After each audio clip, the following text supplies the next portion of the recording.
Ito mga kadiskarte, sirit na yung gatas niya dito. So, isa ito sa mga palatandaan na oras na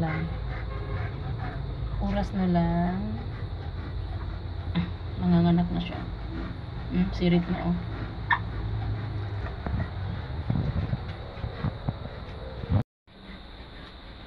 Naglabas na siya ng panubigan mga kadiskarte. Diyan sa gilid. Kanina. Umiiri na siya. Umiiri na siya mga kadiskarte. Time check mga kadiskarte, alas 6 ng hapon. So meron na tayong isang piglet.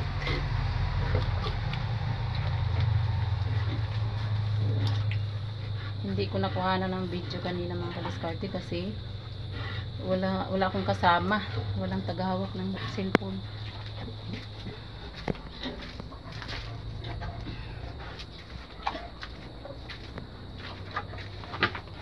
Welcome to the world, Balangga. Welcome to the world.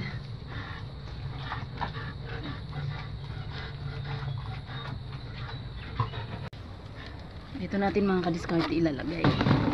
Mayroon akong niready dito. Ako lang kasi mag-isa mga kadiskarte. Ako lang mag-isa. Diyan natin ilalagay.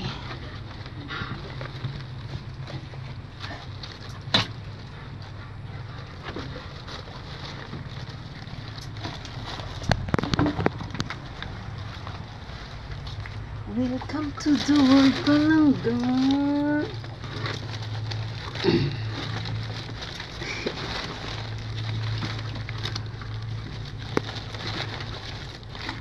So ito mga kadiskarte, dahon ito ng saging, yung patay na dahon ng saging.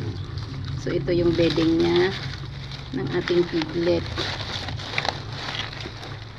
para hindi siya giginawin dyan. So suksok siya dyan oh. Sige, suksok ka dyan.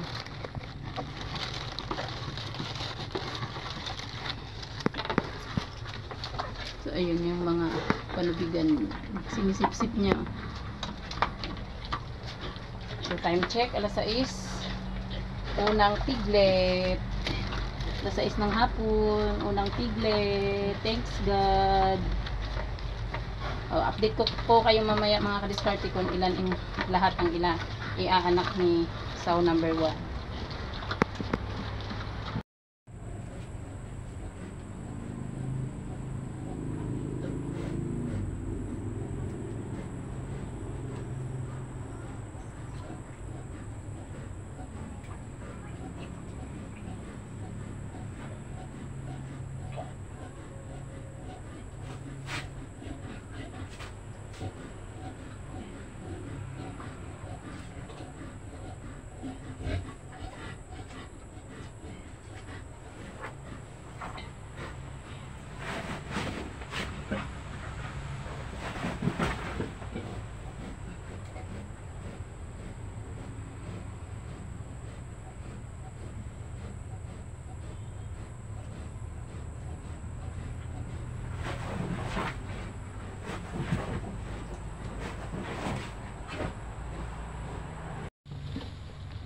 Mayroon na po tayong 4 na healthy piglet. So ito po yung una lumabas, ito yung pangalawa, ito yung pangatlo.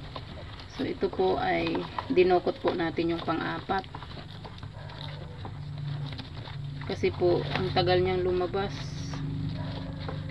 Ito po yung pang-4, ang tagal niyang lumabas. Pagdukot ko po, paa pala yung nauna, kaya pala ang tagal lumabas yung paa. Ito po ito. Time check mga kadiskarte, 1:30 na ng madaling araw. So ang ating piglet ay 15, pero may stillbirth tayo na isa.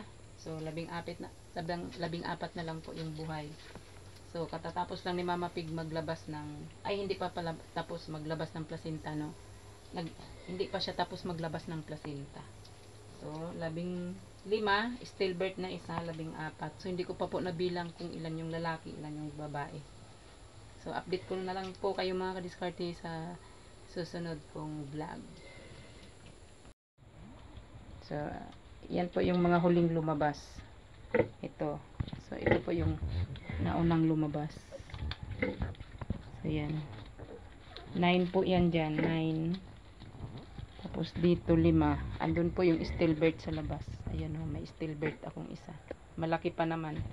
Pang 10, ay pang 10, no? Pang 10, ang laki niya. So, una ang paa. Pag una ang paa pala mga kadiskarte, matagal lumabas. Nung lumabas siya, yun, patay na.